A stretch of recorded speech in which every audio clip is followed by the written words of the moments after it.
हमारे घर 2019 से घर तोड़े गए, जमीन अभी भी वैसी है कि मजदूर भी खुश हैं, किसान भी खुश हैं, झुग्गी झोपड़ी वालों को फ्लैट दे दिए हैं। अभी तक हम लोग कुछ लोगों को तो हार्ट अटैक भी अपने सबूत मांगते हैं ना, जैसे कि मैं पेपर साथ लेके आई हूँ, हमारा पेपर चेक कीजिए 1913 से बाहर रोटी बनाई उन लोगों ने ऐसी ऊपर पन्नी डाल के, मगर कोई पूछने वाला नहीं था। जा रही हूँ, हर किसी का दरवाजा खटखटाया है, नेताओं का भी, कोर्ट में भी, लेकिन बेला स्टेट हो गया, तुगलकाबाद हो गया, बहुत सारे ऐसे गांव हैं जहां पर लोग आज भी रह रहे हैं, उनके घरों को तोड़ दिया गया है। हमारे जो पूर्वज रहते आए हैं 100 साल से ज्यादा उन्हें वहाँ रहते हुए हो गए, खेती बाड़ी करते रहे।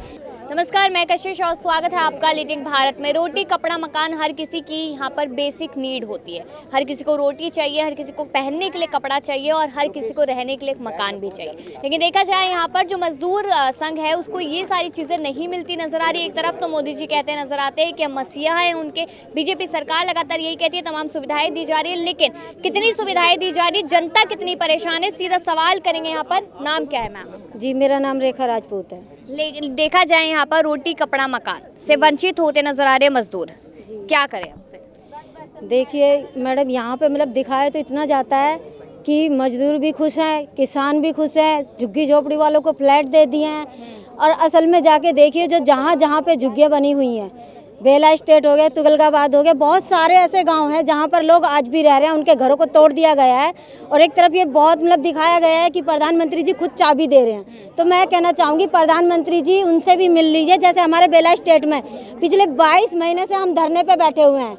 हम लोगों को वहाँ पे G20 के टाइम पर भी रात को 12 बजे आकर हमारे घरों से घर तो उन्होंने पहले ही तोड़ दिए थे, लेकिन हम नहीं गए और जाएंगे भी नहीं जब तक हमें हमारा अधिकार नहीं मिलेगा, क्योंकि हम अपना अधिकार मांग रहे हैं। सरकार कहती है जहाँ झुग्गी वही मकान, तो नहीं मिली आपको वो सुविधा? झुग्गी छोड़ो, मकान तो छोड़ो, हम लोग जैसे हमारे किसानी खेती करते थे 1913 से, पेपर मेरे साथ हैं, अभी भी सबूत मांगते हैं ना, जैसे कि मैं पेपर साथ लेके आई हूँ, हमारा पेपर चेक कीजिए 1913 से हमारे जो पूर्वज रहते आए हैं 100 साल से ज़्यादा उन्हें वहाँ रहते हुए हो गए, खेती बाड़ी करते रहे। लेकिन अभी क्या है कि 2022 में 24 मई को वहाँ पे पहले हमारे मकान तोड़े गए, पक्के मकान तोड़ने के बाद 27 मार्च को 28 मार्च को 2023 में फिर से जो लोग थे, उनके जो हमारे मजदूर वगैरह थे, किसान थे, उनके सबके घरों को तोड़ा गया। और उसके बाद लगातार रात दिन वहाँ बिल्डोजर चलते हैं, उन लोगों को किसी को भी कोई मकान नहीं मिला, कोई फ्लैट नहीं मिला, कोई प्लॉट नहीं मिला। और डीडीए क्या कहती है कि हमने सबको दे दिया। लेकिन मोदी जी तो कह रहे हैं कि हमने गरीबों का विकास किया है।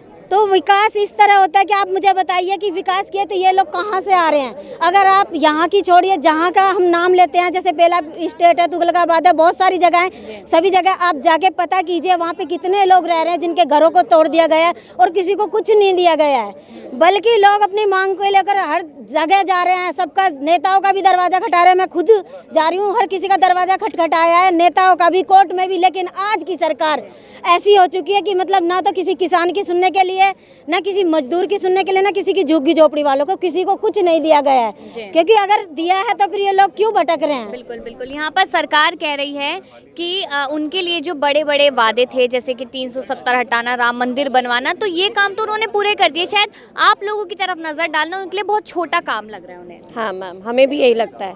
हम लोग भी इन चीज़ों के समर्थक हैं, पर हमारे जो घर हैं वो हमारे मोदी जी कह रहे हैं कि हम लोगों ने घर दिए हैं सबको, मगर हमारे तो छीन लिए गए हैं। हमारे घर 2019 से घर तोड़े गए, ज़मीन अभी भी वैसी है, वहाँ रोड बनाई गई, वहाँ से हाईवे निकला है, मगर ज़मीन हमारी अभी भी बचती है। हमारे 180 घर एक कॉलोनी से, मगर किसी को 1 रुपया नहीं दिया है। और अभी तक हम लोग कुछ लोगों को तो हार्ट अटैक भी। कितने समय से आप लोग मांग कर रहे हैं कि एटलीस्ट हमें एक मकान तो दिया जाए? बहुत टाइम से मैम, हमने कोई पार्षद को नहीं छोड़ा। हम प्रवेश वर्मा जी के यहाँ गए, हम नितिन गडकरी के यहाँ गए, हम लोग मनोज तिवारी के यहाँ गए। हम लोगों को जहाँ जहाँ इन लोगों ने बोला आ जाइए, हम आपकी हेल्प करेंगे, मगर हमें सिर्फ यूटिलाइज किया गया, कुछ भी नहीं, उसके बाद कुछ नहीं।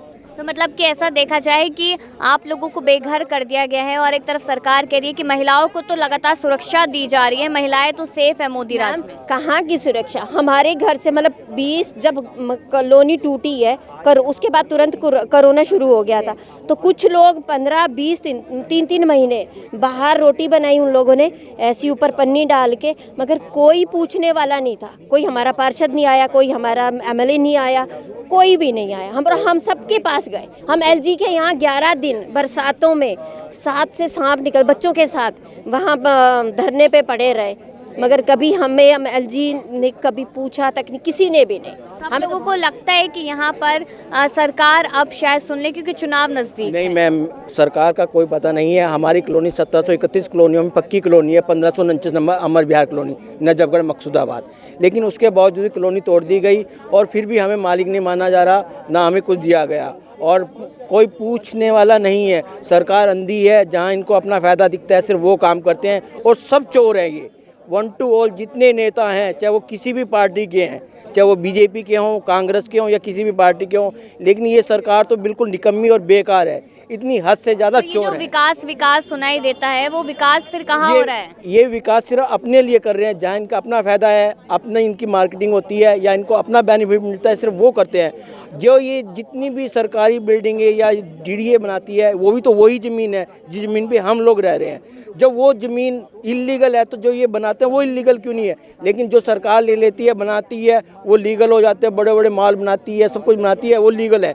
लेकिन जो आम लोग खरीद के भी रह रहे हैं, उनकी ज़मीन भी उनके लिए नहीं है। तो फिर अब उसको आप भी लोगों लीगल की कहते हैं। मांग क्या है सरकार से? हमारी मांग ये है, किसी को भी, कोई भी व्यक्ति जो दिल्ली में क्या कहीं भी रहता हो, उसको रहने का हक तो है ही है। कहाँ जाएगा वो आदमी? तो हर एक को मकान की जगह देनी चाहिए। अगर उजाड़ा जा रहा नहीं तो उनको पहले क्यों बचने देते हैं? सरकारी कागज़ क्यों दिए जाते हैं? क्यों ऑटोनॉमी दी जाती है? गवर्नमेंट अंधी है, पैसा खाने के लिए है, रोड टैक्स लेती है, हाउस टैक्स लेती है, हर तरह का टैक्स लेती है, लेकिन देती कुछ नहीं है।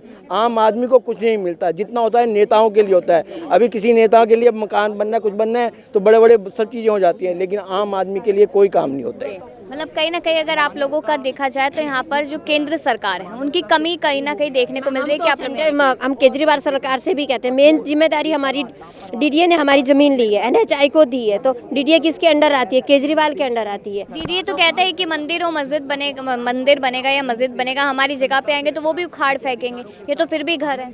ऐसे डीडी तो मैम ऐसा डीडीए ऐसे, ये तो उनकी अपनी वो है। हम तो ये कह रहे हैं कुछ भी उखाड़ो, आप मंदिर उखाड़ो, जब लोगों को जहाँ से उठाया है ना, उनको कम से कम रहने के लिए घर तो दे दो, कहीं उनका इंतजाम तो करो।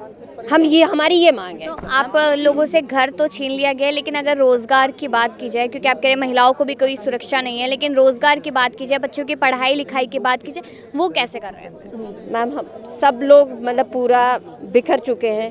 कुछ लोगों का मैं कह रही हूँ ना, इसी उससे हमारी कॉलोनी से 4-5 लोगों को हार्ट अटैक आ चुका है, उन लोगों की डेथ हो चुकी है, मतलब और उसी दौरान हुई है। 2 लोगों की डेथ, मतलब एक की डेथ हो गई थी, एक को हार्ट अटैक पड़ा था जब घर तोड़े थे उस टाइम।